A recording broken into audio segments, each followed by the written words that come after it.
নবী আলাইহিস সালাতু ওয়াস সালাম ফরমান, কোন কোন নাফরমানের কবরের দুই পাশের মাটি এত জোরে চাপ মারবে, চাপের সরে এক পাঁজরের হাঁটে আর এক পাঁজরে লাগাইয়া ফলাইবা, আল্লাহ তুমি আমাদের সবাইকে মাফ করিয়া দাও। বাবার নবী আলাইহিস সালাতু ওয়াস সালাম জান্নাতুল বাকির মধ্যে ঘোরাফেরা করতে আছেন, সমস্ত কবরবাসীর অবস্থা দেখতে আছেন। আলহামদুলিল্লাহ সমস্ত কবরবাসীর অবস্থাই ভালো। এক কবরের কিনারা যাওয়ার পরে দেখে কবরের মধ্যে আযাব চলতে আছে। নবী আলাইহিস সালাতু ওয়াস সালাম আল্লাহর কাছে দোয়া করলেন, মাওলা হে তুমি আমার এই সাহাবীকে মাফ করে দাও। আল্লাহ পাক রব্বুল আলামিন ডাক দিয়ে বলে, হে আমার হাবিব গো, গোটা নবীরা দোয়া করলো, আমি তোমাদের দোয়া কবুল করব না। তখন আল্লাহ পাকের কাছে আমার নবী বললেন, মাওলা কেন? বলে যতক্ষণ পর্যন্ত এই কবরবাসীর মা তাকে মাফ না করবে। বাবারা যারা মার সাথে বেয়াদবি করো, যারা বাবার সাথে বেয়াদবি করো, আজকে গিয়ে এই মাপ চাও। বাপ মার সাথে বেয়াদবি করলে মাওলা মাফ করবে না রে বাবা। যতক্ষণ পর্যন্ত বাপ মা তাকে মাফ না করবে ততক্ষণ পর্যন্ত মাফের কোনো আশা নাই রে বাবা। নবী আলাইহিস সালাতু এলান করলেন, জানায়া দিলেন, এ কবর মাসির মা কে আছো, জলদি আসো, তোমার ছেলের আযাব চলতে আছে। এক বৃদ্ধা মহিলা কবরের কাছে হাজির হয়ে গেছে। নবী আলাইহিস সালাতু ওয়াস সালাম বলেন, কবর কার? বলে আমার ছেলের কবর। নবী আলাইহিস সালাতু ওয়াস সালাম বলেন, তোমার ছেলের আযাব চলতে আছে, তুমি তাকে মাফ করিয়া দাও। মহিলা বলতেছে, ইয়া নবী আল্লাহ, আমার ছেলের আযাব হইতেছে, মাওলা শুকরিয়া আদায় করতে আছি।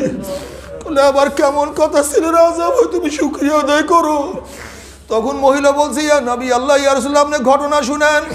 এই বাচ্চা যখন আমার গর্ভের মধ্যে ছিল, তার বাবা দুনিয়ার থেকে বিদায় হয়ে গেছে। এই বাচ্চার জন্ম হওয়ার পরে তার চেহারার দিকে তাকাই আমার যৌবনটাকে আমি ধ্বংস করিয়া ফেলাইছি। আমি আর কোনোদিন বিবাহ বসি নাই। আমার দুঃখ কষ্ট সব ছেলের চেহারার দিকে তাকাই আমি সব মেলান করিয়া ফেলাই। ছেলে আস্তে আস্তে বড় হইতে আছে, আমি তার দিকে তাকাইয়া থাকি। ইয়া নবী আল্লাহ, ইয়া রাসূলুল্লাহ, ছেলে যখন বড় হইল আমি তাকে বিবাহ করাইলাম। বিবাহ করাবার পরে ছেলে এখন আর আমার কথা শুনে না, তার স্ত্রীর যা বলে তাই সে শুনে। মনের মধ্যে খুব কষ্ট, মনের মধ্যে খুব ব্যথা। ইয়া নবী আল্লাহ, ইয়া রাসূলুল্লাহ, একদিন কি যেন তার স্ত্রী তার কানে কানে বলছে, বলার সাথে সাথে আমার মাথার উপরে একটা বাড়ি মারছে। বাড়ি মারার সাথে সাথে আমার মাথাতে রক্ত ঝরা শুরু হয়ে গেছে। ইয়া নবী আল্লাহ, ইয়া রাসূলুল্লাহ, তখন আমি মাওলার কাছে বলছি, মাওলা রে, যে সন্তান আমার মাথার মধ্যে বাড়ি দিয়ে রক্তাক্ত করছে, দুনিয়ার মধ্যে শাস্তি আমি সহ্য করতে পারবো না, কিন্তু কবরে নেওয়ার পরে আমার ছেলেকে তুমি ছাড়বা না। ইয়া রাসূলুল্লাহ, ইয়া হাবিবাল্লাহ, আপনার সাহাবী অসত্য, মাওলা আমার দোয়া কবুল করছে, এর জন্য আমি মাওলার শুকরিয়া আদায় করতে আছি। এবার নবী আলাইহিস সালাতু ওয়াস সালাম আল্লাহর কাছে বলে, মাওলা রে, যতক্ষণ পর্যন্ত এই মহিলা তার ছেলের আযাব না দেখবে ততক্ষণ পর্যন্ত সে তাকে মাফ করবে না। আপনি না আযাব দেখার ব্যবস্থা করিয়া দেন। যখনই মহিলা আযাব দেখা শুরু করছে তখন মহিলা চিল্লে আর বলে, ইয়া নবী আল্লাহ, ইয়া রাসূলুল্লাহ, আমি আমার ছেলেকে মাফ করিয়া দিলাম, ছেলেকে মাফ করিয়া দিলাম। ইয়া নবী আল্লাহ, ইয়া রাসূলুল্লাহ, আযাব তো কেউ সহ্য করতে পারে না। ইয়া নবী আল্লাহ, ইয়া রাসূলুল্লাহ, আমার ছেলের সমস্ত কবর আগুনে ভরিয়া গেছে, আমার ছেলের শরীরের সমস্ত চামড়া খুঁড়িয়া ফেলানো হয়েছে, তার উপরে গুর্জের বাড়ি।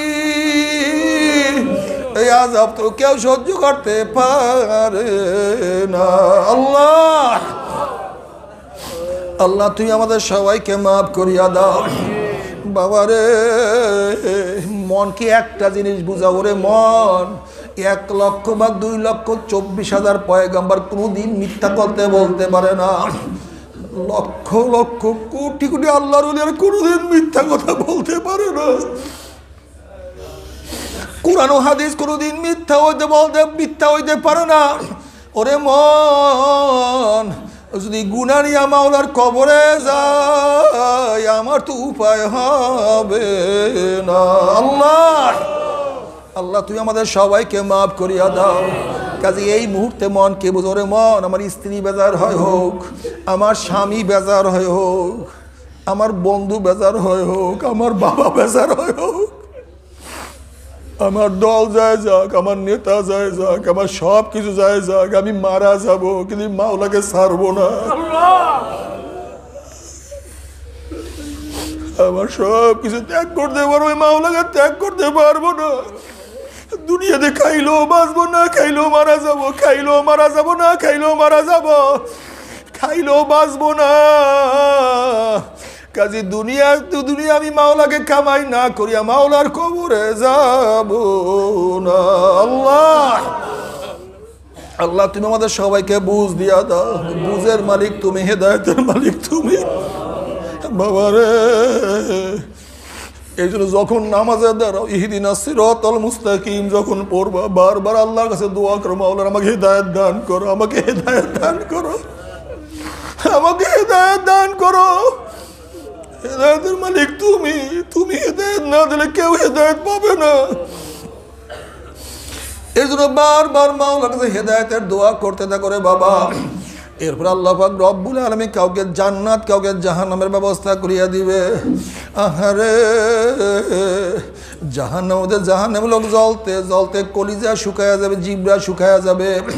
আবার জাহান্নামের মধ্যে বিশাল এক উদ্যান হবে, মাঠ হবে।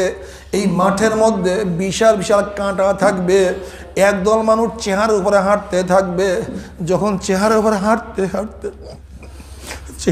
হাঁটতে হাঁটতে কাঁটাযুক্ত জমিনের মধ্যে চলিয়া যাবে, ওই কাঁটার আঘাতে চোখের থেকে চোখ বের হইয়া যাবে। আল্লাহ তুমি মাফ করিয়া দাও। চোখের মণিগুলি গলিয়া গলিয়া পড়িয়া যাবে। সেই চোখের মধ্যে ঘাও সৃষ্টি হবে।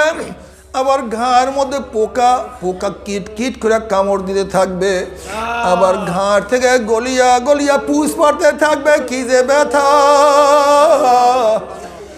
আহারে ওই আযাব তো কেউ সহ্য করতে পারবে না। আল্লাহ তুমি আমাদের সবাইকে মাফ করিয়া দাও। আল্লাহ তুমি আমাদের সবাইকে ক্ষমা করিয়া দাও। তবে মুমিন মুসলমান বলতে সবাই মনে চায় গুনার থেকে ফিরিয়া নেক আমল করিয়া মাওলার জান্নাতে কিন্তু সবাইরই যাইতে মনে চায়। গুনাহ নিয়া মাওলার জাহান্নামে কাউরে কিন্তু যাইতে মনে চায় না। কিন্তু কেনই বা আমরা নেক আমল করতে পারি না, কেনই বা গুনার কাম ছাড়তে পারি না? এর মূল কারণ হলো আপনার এবং আমার পিছনে নফস এবং শয়তান লাগিয়া রয়েছে। এই নফস এবং শয়তান থেকে ফেরার জন্য যে কোনো একজন হক্কানি আল্লাহর ওলির হাতে হাত দিতে হবে রে বাবা। খবরদার, বর্তমান জমানায় পীর মুরিদের শিরক বিদআত হিংসা হাসাদ ব্যবসা বাণিজ্যে পরিণত হয়ে গেছে। সমস্ত আল্লাহর ওলির একমত, যেই পীরের 5 জন মুরিদের মধ্যে কম পক্ষে 3 জনকে দেখবেন আলহামদুলিল্লাহ সুন্নাত মুআফিক আমল আখলাক মজবুত হয়ে যাইতে আছে, গুনার কাম ছাড়তে আছে, নেকের আমল ধরতে আছে, কলব নরম হইয়া চোখে পানি আসতে আছে। বিলিক্ষতর নাম কি, ফলে পরিচয়। আমি চরমোনাই বুঝি না, চরমোনার দাওয়াত প্রশংসা প্রচার প্রসার করার জন্য আসি না রে বাবা। চরমোনায় যাবার তোমার কোনো দরকার নাই, কোনো দরকার নাই, কোনো দরকার নাই। তুমি যার কাছে গিয়া পারো গুনার কাম সারো, নেকের আমল ধরো, কলম নরম করিয়া চোখে পানি নিয়ে মাওলার কবরে যাইও। এই জাদু না, মানে বর্তমান আমাদের চেয়ে বড় জাদুকার কেউ নাই। আমাদের চেয়ে বড় জাদুকার কেউ নাই। কাজে মুসার এটা জাদু না, এটা হলো মুজিজা। এটা আল্লাহ প্রদত্ত, আল্লাহ প্রদত্ত। দেখেন, ফেরাউন নিয়ে আসছে মুসাকে ধ্বংস করার জন্য। ফেরাউন বসা দেখতেছে, সমস্ত ধ্বংস করতেছে। সমস্ত জাদুকররা ইমান নিয়ে আসছে, সমস্ত জাদুকর ইমান নিয়ে আসছে, আল্লাহর সামনে সেজদায় পড়িয়া গেছে। আমানতু বিরব্বি মূসা ওয়া হারুন, আমরা মূসা এবং হারুনের রবের উপর ঈমান আনলাম। আসছিল মূসাকে ধ্বংস করার জন্য, কিন্তু আল্লাহ পাক ঈমানের শারাফত, ঈমানের নূর অন্তরের মধ্যে ঢুকাইয়া দিয়েছে। বুঝলেন কি বুঝলেন? এবার ফেরাউন ক্ষিপ্ত হয়ে গেছে, আনছি ধ্বংস করার জন্য, আর করতেছো কি তুমি? রাখবো না তোমাদেরকে। কোরআনের মধ্যে আসছে, ফেরাউন ঘোষণা দিছে, তোমাদের ডাইন হাত কাটবো, বাম পাও কাটবো, উল্টা দিকে। তোমাদেরকে খাজুর গাছের মধ্যে প্যারাগ লাগাইয়া দেবো, শুলে চড়াইয়া দেবো, ইমান ছাড়ো। লেকিন জাদুঘরে কি বলছে? মারতে পারো, কাটতে পারো, শাস্তি দিতে পারো, কিন্তু ঈমান থেকে বিচ্ছিন্ন করতে পারবা না। ঈমান থেকে বিচ্ছিন্ন করতে পারবা না। দেখেন আল্লাহ পাক রব্বুল আলামিন মূসা আলাইহিস সালাতু ওয়াস সালামকে পাঠাইছেন ফিরআউনের হেদায়েতের জন্য, অথচ ফিরআউন হেদায়েত পায় নাই। মূসা আলাইহিস সালাতু ওয়াস সালামের বিরুদ্ধে যে জাদুকররা জাদু চালাইছে, তাদেরকে কেন আল্লাহ পাক হেদায়েত দান করলেন? কারণটা কি?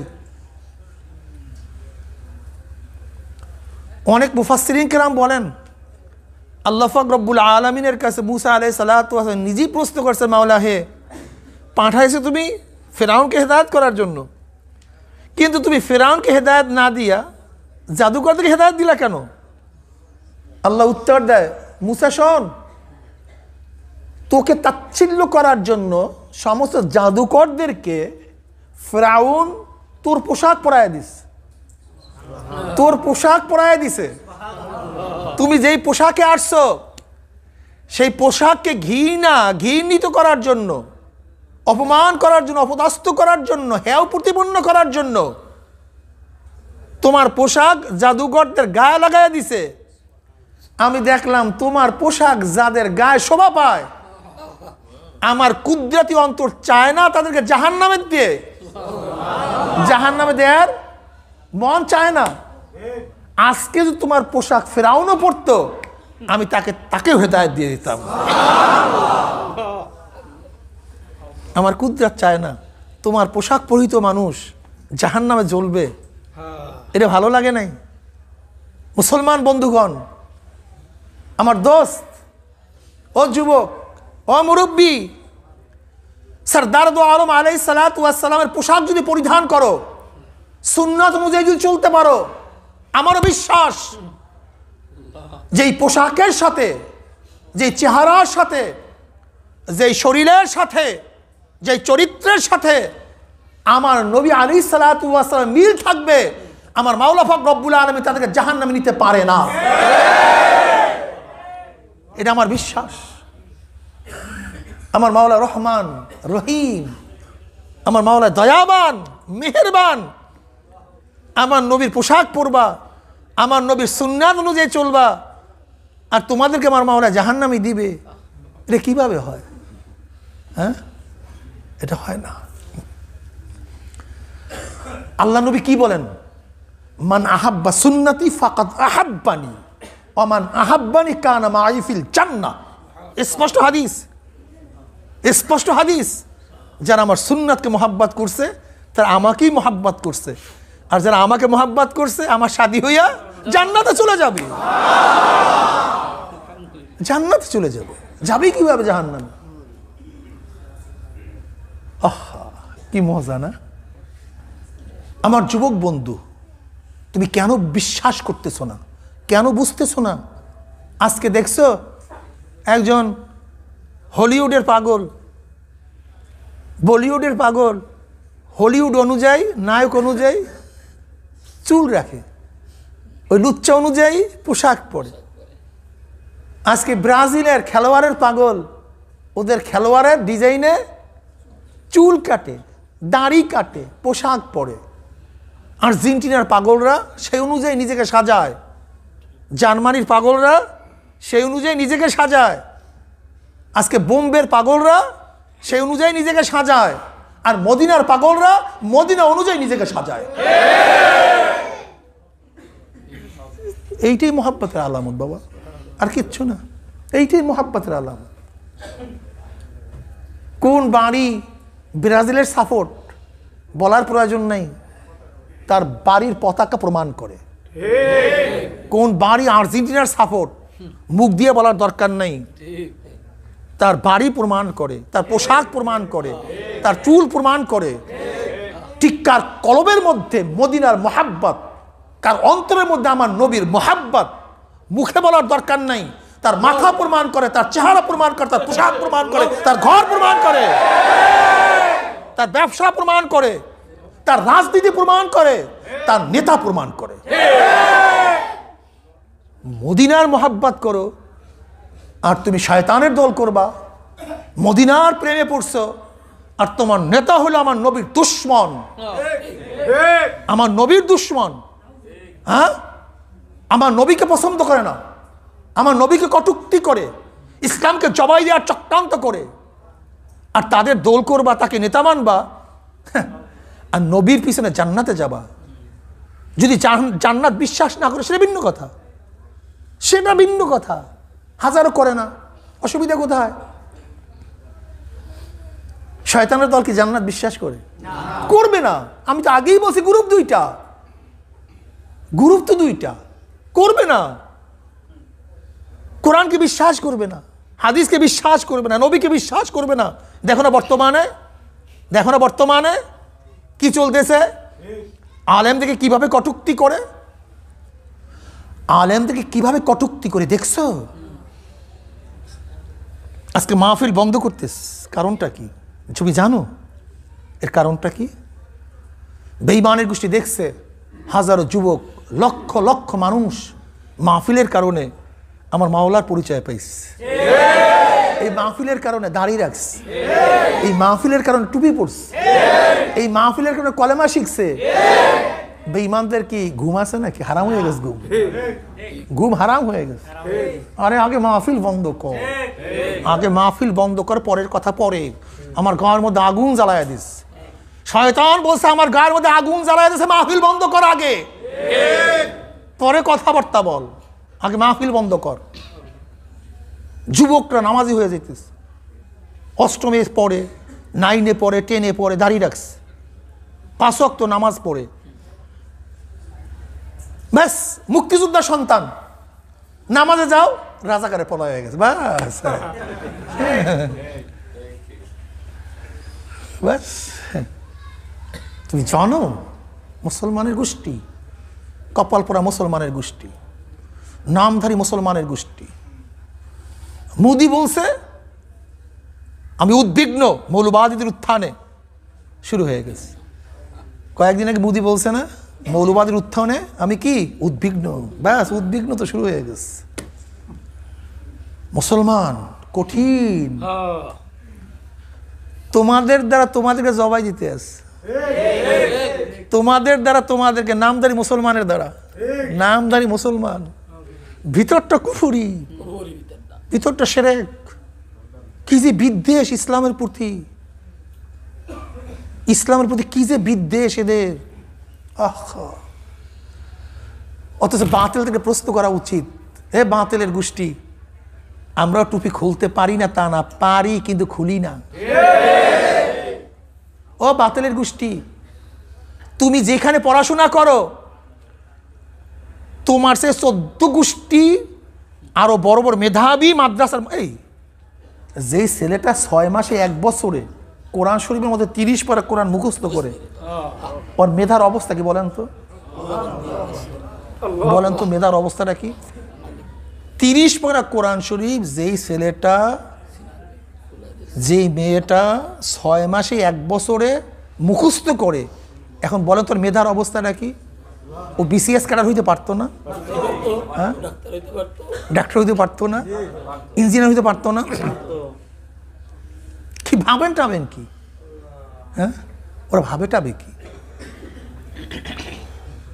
আজকে যারা আমাদেরকে খয়রাতি বলে, অমুক বলে, তমুক বলে, আমি তাদেরকে বলতে চাই, তুমি কি বঙ্গবন্ধু শেখ মুজিবুর রহমান সাহেবের ইতিহাস জানো?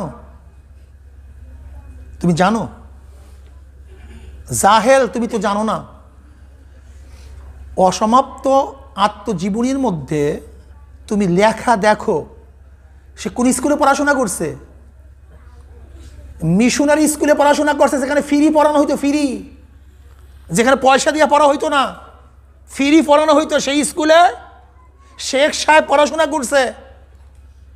শেখ সাহেব নিজে চাঁদা তুলতেন, নিজে নিজে বলেন তিনি আত্মজীবনীর মধ্যে, নিজে কি বলেন যে আমার স্যার একটা কল্যাণ তহবিল খুলছে, ঘরে ঘরে মুষ্টি চাউল উঠাবার জন্য আমরা সেখানে পাত্র রাইখে আসতাম মুষ্টি চাউল উঠাবার জন্য। শেখ সাহেব নিজে বলতেছেন আমিও সেই মুষ্টি চাউল কালেকশন করতাম, কাজে খয়রাত আমরা করি না, শেখ সাহেব নিজে খয়রাত করছে। তোমাকে বুঝতে হবে। নিজে লেখেন যে আমি ঘরে ঘরে গিয়ে সেই মুষ্টি চাউল কালেকশন করতাম এবং যারা গরিব দুঃখী ছাত্র তাদেরকে সেখান থেকে পড়াশোনার জন্য ব্যয় করা হইতো। কাজে মুষ্টি চাউলের সিস্টেম, এই চাঁদার সিস্টেম, এটা তো বঙ্গবন্ধু শেখ মুজিবুর রহমান সাহেবের, এবং তিনিও তো সেই স্কুলেই পড়েছেন যেখানে মুষ্টি চাউলের টাকা দিয়ে পড়াশোনা করানো হইতো। এখানে শুধু একটু পার্থক্য এতটুকু, শেখ সাহেব নিজে বলে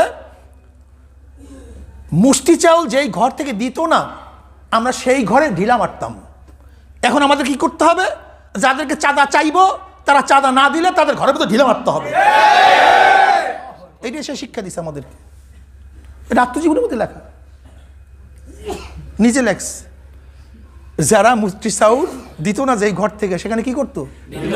সবাই মিলা ঢিলা মারতো। তা চান্দা সে তুলতো, মুষ্টি চাউল সে উঠাইতো। মুষ্টি চাউল মিয়া, মুষ্টি চাউল বুঝেন? এখন বর্তমানে আমি বুঝবো না। আগে প্রত্যেক জায়গায় ঘড়ি দিয়ে আসতো, ঘট ও আছে না আলহামদুলিল্লাহ। তা এরকম যখন চাউল পাকাইতো এক এক মুষ্টি রাখতো, সেইটা আবার কালেকশন করা হইতো। কথা বুঝছেন? সেই চাউল গরিব ছাত্রদের জন্য ব্যয় করা হইতো এবং সিনিতে নিজেও মিশন স্কুলে পড়াশোনা করতেন। এখন আমাদের পার্থক্য, যারা মুষ্টি চাউল দিবা না, চান্দা দিবা না, তাদের ঘরের মধ্যে কি মারতে হবে? ঢিলা মারতে হবে। এটাই তো তার আদর্শ, এটাই তো তার আদর্শ। এরা গরিব দুঃখী মেহনতি মানুষের জন্য গোটা দুনিয়া চাঁদা চলে।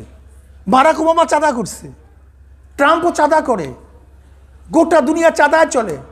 আমরা বিদেশ থেকে বাংলাদেশের জন্য সাহায্য আনি, বিদেশ আমাদেরকে সাহায্য দেয়। এটা গোটা দুনিয়ার নিয়ম। নিজের আত্মীয়কে সাহায্য করে, পাড়া প্রতিবেশী কেউ অসহায় হলে তাকে সাহায্য করে। আজকে বাংলাদেশের যতগুলি স্কুল আছে সেখানে গরিবদের জন্য সাহায্য করা হয়। এইটাই দুনিয়ার নিয়ম। হ্যাঁ, পার্থক্যটা কি? আমরা মানুষ থেকে আনি মানুষের মন জয় করে, আর তোমরা মানুষ থেকে আনো অস্ত্র ঠেকাইয়া, তোমরা পিস্তল ঠেকাইয়া, কেসের ভয় দিয়া, জেলের ভয় দেখাইয়া, ফাঁসির রশি দেখাইয়া, হাজতে ঢুকাবার ষড়যন্ত্র করিয়া হাত ভাঙ্গিয়া দিবা, পাও ভাঙ্গিয়া দিবা, অমুক করবা তমুক করবা, এই ভয় দেখাইয়া মানুষের বুকের মধ্যে গুলি ঠেকাইয়া তারপর চাঁদা তোলো। আর আমরা মানুষ থেকে আনি মানুষের মন জয় করিয়া। পার্থক্য শুধু এতটুকু, আর কিচ্ছু না। তোমরা কলম ঠেকাইয়া ডাকাতি করো, পিস্তল ঠেকাইয়া ডাকাতি করো, আর আমরা মানুষকে চোখের পানি দিয়া, ভালো কথা বলিয়া, মন জয় করিয়া তারপর বলি ভাই দাও। এই পার্থক্য এতটুকু, আর কিচ্ছু না। পার্থক্য এতটুকু, আর কিচ্ছু না। আচ্ছা বলেন তো, এই যারা বিভিন্ন দল করেন, আচ্ছা পার্টিকে চাঁদা দেয় না এরকম কেউ আছে? আমাকে বলেন তো। আমরা আত্মজীবনী পড়েন শেখ সাহেবের, শেখ সাহেবের আত্মজীবনী পড়েন। উনি চাঁদা তুলিয়েই তো জীবন রাজনীতি করছে, চাঁদা দিয়েই তো রাজনীতি করছে।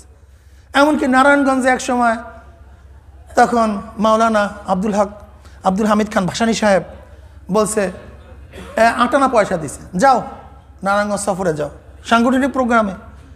আসিয়া তিনি 58 পয়সা ফেরত দিছে। কলে কি যাও নাই? কলে গেছি তো। কিন্তু কীভাবে গেছো? কলে সাইকেল চালাই গেছি। আর বর্তমানে দল করে গুন্ডামি করার জন্য, দল করে ভুঁড়ি বাড়াবার জন্য, দল করে অস্ত্রবাজি করার জন্য। পড়াশোনা করো, আগে শোনো, আগে বুঝো, তারপর সামনে কদম বাড়াও, সামনে কদম তারপরে বাড়াও। আমরা অনেকেই জানি না আজকে মুসলমানদের বেঈমান বানানোর চক্রান্ত চলতেছে, মুসলমানদের বেঈমান বানাবার চক্রান্ত চলতেছে। মুসলমান হুঁশিয়ার। কলিজার বলতে খুব ব্যথা, খুব ব্যথা। আজকে এখানে যারা আছেন, যারা কলেমা পড়ছেন, আচ্ছা বলেন তো, আলেম যদি না থাকে কলেমা কোথা থেকে শিখবেন? আমাকে বলেন। আলেম যদি না থাকে আপনি কোরআন কোথা থেকে পড়বেন? কিভাবে পড়বেন? আমাকে বলেন তো। আলেম আছে তো দিন আছে, আলেম নাই। প্রশ্নই আসে না, থাকবে না দিন, থাকতে পারে না। কি অবস্থা! এলেমকে কি বানাইছে আজকে আমরা? ফারিকুন ফিল জান্নাতি ওয়া ফারিকুন ফিস সাঈর। এর জন্য মুসলমানকে বুঝতে হবে যে গ্রুপ দুইটা, একদল জান্নাতি আর একদল জাহান্নামী। একদল জান্নাতি আর একদল জাহান্নামী। আশ্চর্য হওয়ার কিছু নাই, আশ্চর্য হওয়ার কিছু নাই, আশ্চর্য হওয়ার কিছু নেই। কিন্তু সবচেয়ে কষ্ট লাগে, বাইজিদ বুস্তামি রহমাতুল্লাহ আলাই একদিন যাইতেছেন রাস্তার থেকে, তখন কি জানি ওই যে আনাহাক বলছে, আর আনাহাক বলছে মনসুর হাল্লাজ রহমাতুল্লাহ আলাই। মনসুর হাল্লাজ রহমাতুল্লাহ আলাই তাকে তো শুলে চড়াবার জন্য বেঁধে রাখা হয়েছে। তখন বাইজিদ বুস্তামি রহমাতুল্লাহ তার গার মধ্যে এক মুষ্টি ধুল মারছে, মারার সাথে সাথে চিল্লান মারছে, অনেক জোরে চিল্লান মারছে। তাকে প্রশ্ন করা হয়েছে, এত মানুষের পাথর মারে আপনি চিল্লান দেন না, কিন্তু বাইজিদ বুস্তামি মাত্র ধুল মারছে, আপনার গায়েও লাগে না, আপনি এত জোরে চিল্লান দিলেন কেন? বলছে দেখো সবাই আমাকে পাথর মারে আমাকে না চিনিয়া, আর বাইজিদ আমাকে ধুল মারছে আমাকে চিনিয়া, এই জন্য এই ব্যথা সহ্য করতে পারিনি। কাফেররা মুসলমানদের বিরুদ্ধে কথা বলে আশ্চর্য হই না, ব্যথা পাই না। নাস্তিকরাও আশ্চর্য হই না, বেঈমানরা আশ্চর্য হই না। কিন্তু যখনই কোনো মুসলমান নাম দিয়া আলেমদের বিরুদ্ধে, ইসলামের বিরুদ্ধে, কোরআনের বিরুদ্ধে, হাদিসের বিরুদ্ধে কথা বলে, তোমরা সহ্য করতে পারি না, তখন খুব ব্যথা লাগে। আর মুসলমান তুই এই রাজনীতি কত মানুষকে বেঈমান, এই রাজনীতি কত মানুষকে বেঈমান বানায় দিস, এই রাজনীতি কত মানুষকে যে বেঈমান বানায় দিস, কত মানুষকে যে বেঈমান বানায় দিস এই রাজনীতি। আরে সব দুনিয়ার পাগল, দুনিয়ার পাগল রে, দুনিয়ার পাগল। কয়দিন দুনিয়া? ফারিকুন ফিল জান্নাতি ওয়া ফারিকুন ফিস সাঈর। একদল জান্নাতি আর একদল জাহান্নামী। ধারা পইরা যায় মিয়া, পরীক্ষার আগে ধারা পইরা যায়। অনেকে বলে কে জান্নাতে যাইবে কে জাহান্নামে যাইবে, এটা আপনি বলতে কি ভাই? আমি তো আপনি ইন্টিগ্রেট করতে পারি না কে জান্নাতে যাবে কে জাহান্নামে যাবে, কিন্তু এই কথা তো বলতে পারি কে লেটার পাইবে যে 80 পেজ, এতটুকু বলতে পারি না? কে গোল্ডেন প্লাস পাইবে যে 90 পেজ, এতটুকু বলতে পারি না? কে ফেল করবে, কথা বলেন না কেন, যে 33-এ, এটা বলতে পারেন না? এখন আমি তো এই কথা বলতে পারি তুমি ফেল করো, এই কথা বলিনি। তুমি লেটার পাবে এটা তো বলিনি, কিন্তু যে ব্যক্তি 80 পাবে সে লেটার, যে 90 গোল্ডেন এ প্লাস, যে 33-এর কম, তো এতটুকু বলতে পারি না? তো কে জান্নাতে যাবে কে জাহান্নামে যাবে ইন্ডিকেট করি না অমুকে অমুকে, তা না, কিন্তু জান্নাতে যাবে কারা? ইন্নাল্লাযীনা আমানু ওয়া আমিলুস সলিহাতি কানাত লাহুম জান্নাতুল ফিরদাউসি নুজুলা। আব্দুল্লাহ জান্নাতে যাবে সেই বলছি না, আব্দুর রহিম জান্নাতে যাবে সেইটা বলছি না, যার মধ্যে এই গুণ থাকবে। সেই গুণটা কি? দুইটা গুণ, ঈমান ও নেক আমল। কি বলেন? ঈমান ও নেক আমল যার মধ্যে থাকবে সেই জান্নাতে চলে যাবে। ঈমান ও যার মধ্যে থাকবে সে বাস। জাহান্নামে যে কে যাবে? আল্লাহ পাক বলেন ওয়া মান ইয়ামাল মিসকালা যাররাতিন শাররান ইয়ারা। যার মধ্যে এক জাররা পরিমাণ গুনাহ, এক জাররা বুঝেন? কাপুর নিগড়াইয়া ঝাড়া দেওয়ার পরে যে রেণু উড়িয়া যায় তার নাম কি? জাররা। এই এক জাররা পরিমাণ গুনাহ যার মধ্যে থাকবে সে জাহান্নামে যাবে। কেটু কি বলা যায় না কেটা জান্নাতে যাবে কে জাহান্নামে যাবে? এই নাস্তিকটা দেখবেন, হ্যাঁ কে জান্নাতে যাবে কে জাহান্নামে যাবে আপনি বলতে কে? আমরা এই কথা বলি না যে আব্দুল্লাহ জান্নাতে, আব্দুর রহিম জাহান্নামী, সেই কথা বলছি না। কিন্তু যার মধ্যে দুইটা গুণ, ঈমান ও নেক আমল, সে জান্নাতে চলে যাবে। আর যে এক জাররা পরিমাণ গুনাহ নিয়ে মাওলার কবরে যাবে সে জাহান্নামে চলে যাবে। ক্লিয়ার ক্যাট কথা। এখন বুঝিয়ে নেন কেটা জান্নাতে কে জাহান্নামে। ইন্নাল্লাযীনা আমানু ওয়া আমিলুস সালিহাতি কানাত লাহুম জান্নাতুল ফিরদাউসি নুজুলা, নিশ্চয়ই যারা ঈমান আনার পরে নেক আমল করবে আমার মাওলা তাদেরকে জান্নাতুল ফিরদাউস দান করে যাবেন। সুবহানাল্লাহ। ওয়া মান ইয়ামাল মিসকালা যাররাতিন শাররান ইয়ারা, যারা এক জাররা পরিমাণ গুনাহ নিয়া তওবা না করিয়া মাওলার কবরে যাবে, এক জাররা পরিমাণ গুনাহর শাস্তি তাকে ভোগ করতে হবে। এ আমার মুসলমান বাবারা, মুমিন বাবারা, তুমি কেন বুঝো না? কিরে দোস্ত, তোর মন বেজার কেন? তুই একটু চিন্তিত কেন? দোস্ত তুই কি জানোস না আমি কেসে পড়ছি? দোস্ত উকিল বলে দেখি তোর নথিটা। বেটা তুই এত টেনশন করছিস কেন? এটা তো সর্বোচ্চ সাজা 3 বছর, সর্বোচ্চ সাজা 1 বছর। আর এ তো ম্যাজিস্ট্রেট কোর্ট জামিন দিতে পারে, জজ কোর্ট তো নিশ্চিত, হাইকোর্ট তো দেবেই। তুই এইটা নিয়ে এত টেনশনে পড়ছিস? কাল দোস্ত তুই যতই যা বলো না বলো, কেসে পড়ার পর থেকে আর ভালো লাগতেছে না। দেখছেন, দুনিয়ার সামান্য কেস 1 বছরের কেস নয়, 1 বছরের জেল হবে না, হাইকোর্ট তাকে রেহাই দিয়া দিবে, জজ কোর্ট তাকে খালাস দিয়া দিবে। এরকম ছোট্ট একটা কেসে পড়ার পরেও মানুষের হুঁশ থাকে না, মানুষ সবসময় টেনশন ভোগ করতে থাকে, খাওয়া তার মুখে যায় না, ঘুম আসে না, চেহারার মধ্যে কোনো প্রশান্তি থাকে না। যদি সামান্য কেসে পড়ার পরে মানুষ এত টেনশন ফিল করতে পারে, আর মাওলা পাক রব্বুল আলামিন যে জাহান্নাম তোমার আমার সামনে রাখছে যে কত কঠিন, এই জাহান্নামের বর্ণনা কেউ দিয়া কোনোদিন শেষ করতে পারবে না। এ আমার যুবক বাবারা, মুরব্বী বাবারা, পর্দায় মা বোনেরা, কেন খেয়াল করো না? আজকে দুনিয়ার জেলখানায় থাকলেও মারা যাব, না থাকলেও মারা যাব, খাইলেও মারা যাব, না খাইলেও মারা যাব। যে সুখে আছে সেও একদিন দুনিয়াতে থাকবে না, যে কষ্টের মধ্যে আছে সেও একদিন আর দুনিয়াতে কষ্ট করবে না, বিদায় হয়ে যাবে। যে ঔষধ বানাইছে সেও মারা গেছে, যেই দোকানদার ঔষধ বিক্রি করছে সেও মারা গেছে, যেই ডাক্তার প্রেসক্রিপশন করছে সেও দুনিয়ার থেকে বিদায় হয়ে গেছে, যেই রুগী ঔষধ সেবন করছে সেও মারা গেছে। জজও নাই, উকিলও নাই, আসামিও নাই, ধনীও নাই, গরিবও নাই, পেট্রোলও নাই, পর্যাও নাই। বাবাও দুনিয়ার থেকে বিদায় হয়ে গেছে, দাদা তো অনেক আগেই দুনিয়ার থেকে বিদায় হয়ে গেছে, সাথের ভাইও দুনিয়ার থেকে বিদায় হয়ে গেছে। কত বন্ধু আজকে আর দুনিয়ার মধ্যে নাই। তোমার ছোট ভাইও দুনিয়ার থেকে বিদায় হয়ে গেছে। তুমি কি শোনো নাই হঠাৎ অমুক বন্ধু অ্যাক্সিডেন্ট হয়ে দুনিয়ার থেকে বিদায় হয়ে গেছে, অমুক ভাই হার্ট অ্যাটাক করিয়া দুনিয়ার থেকে বিদায় হয়ে গেছে।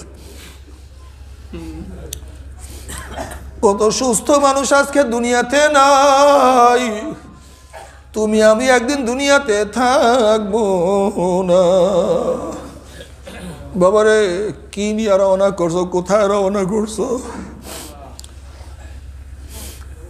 বাবারে দুনিয়ার মেজে স্টেট কোর্টে হারলে জজ কোর্টে আপিল করিয়া জেতার আশা করা যায়, জজ কোর্টে হারলে হাইকোর্টে আপিল করিয়া জেতার আশা করা যায়, হাইকোর্টে হারলে সুপ্রিম কোর্টে জেতার আশা করা যায়।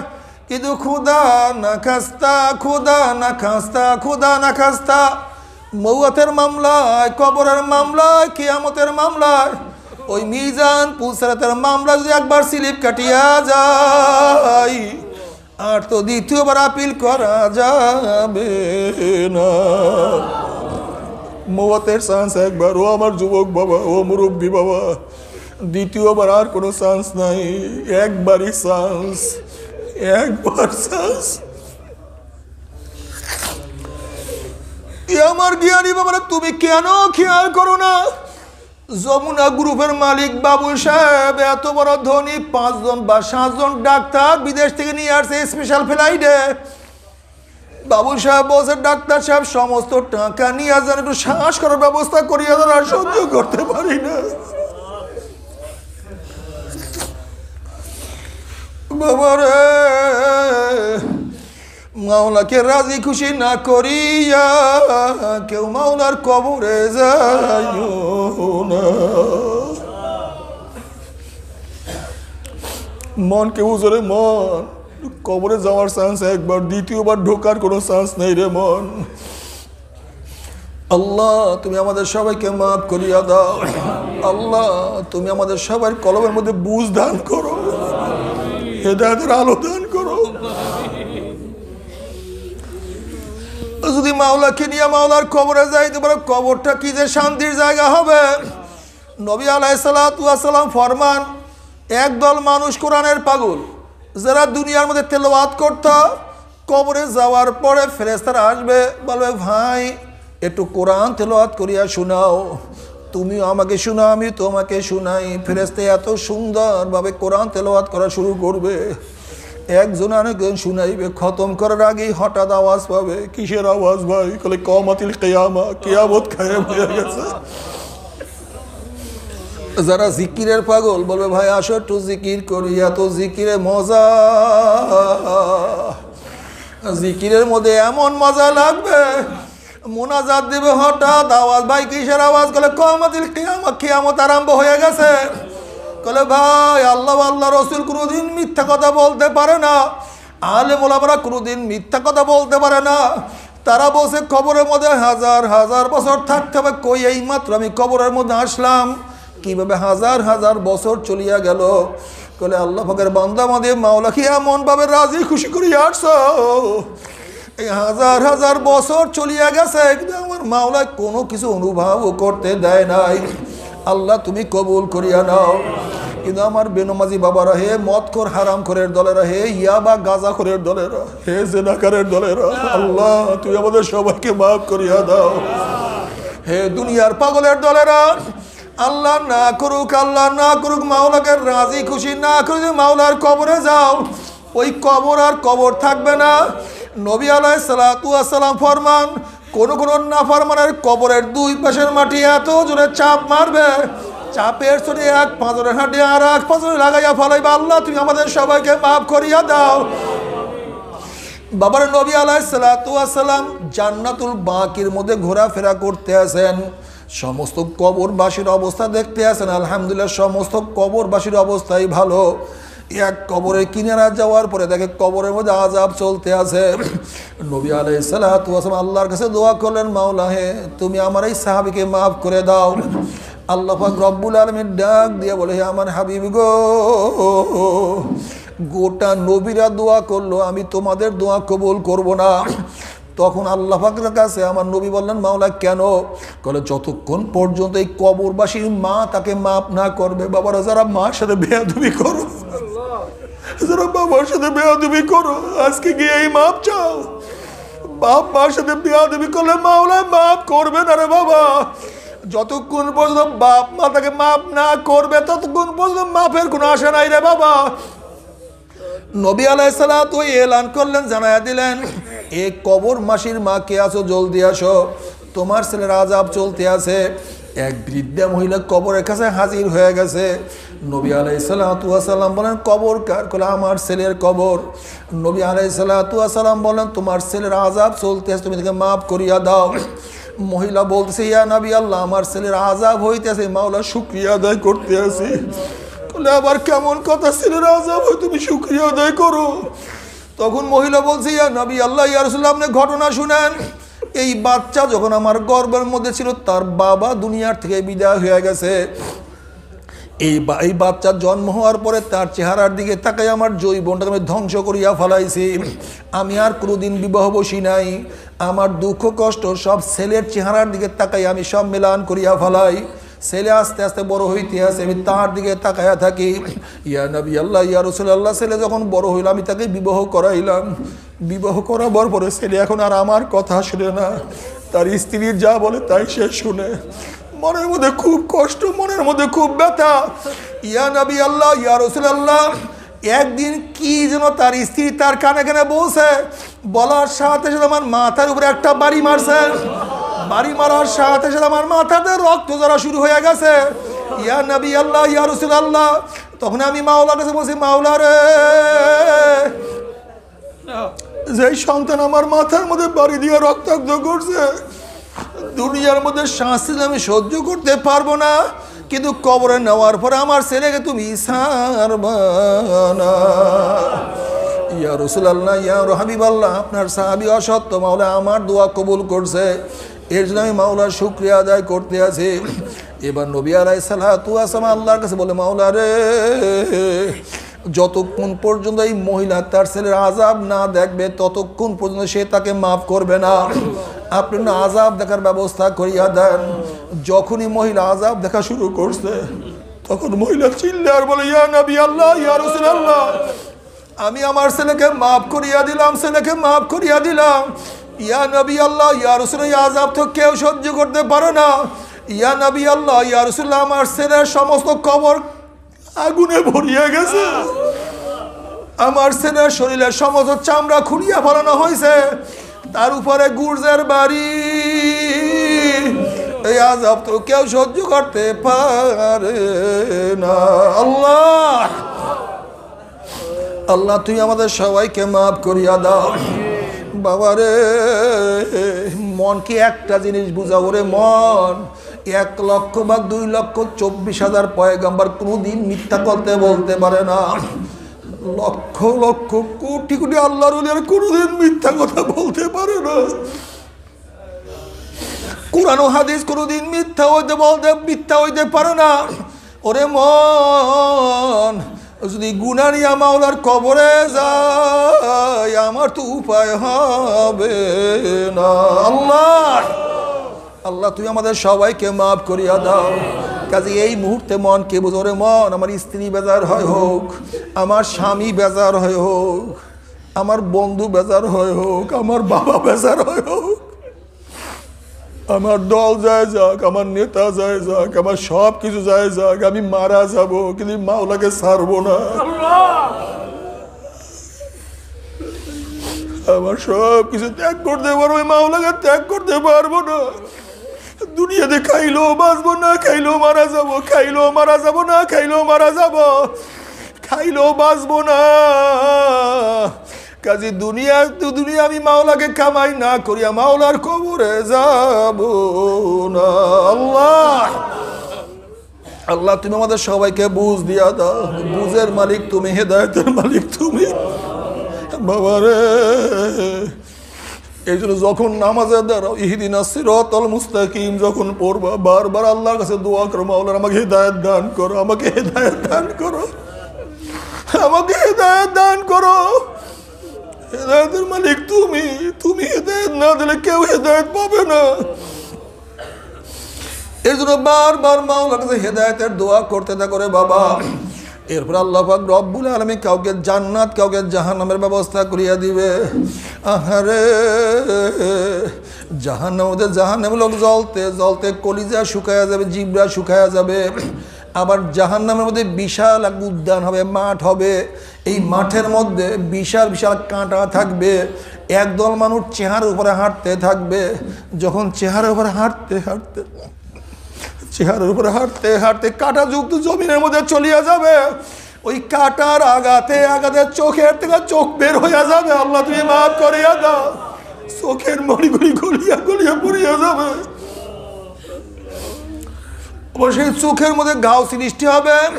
আবার ঘাড়ের মধ্যে পোকা কিট কিট করে কামড় দিতে থাকবে। আবার ঘাড় থেকে গলিয়া গলিয়া পুষ পড়তে থাকবে। কি যে ব্যথা! আহারে, ওই আযাব তো কেউ সহ্য করতে পারবে না।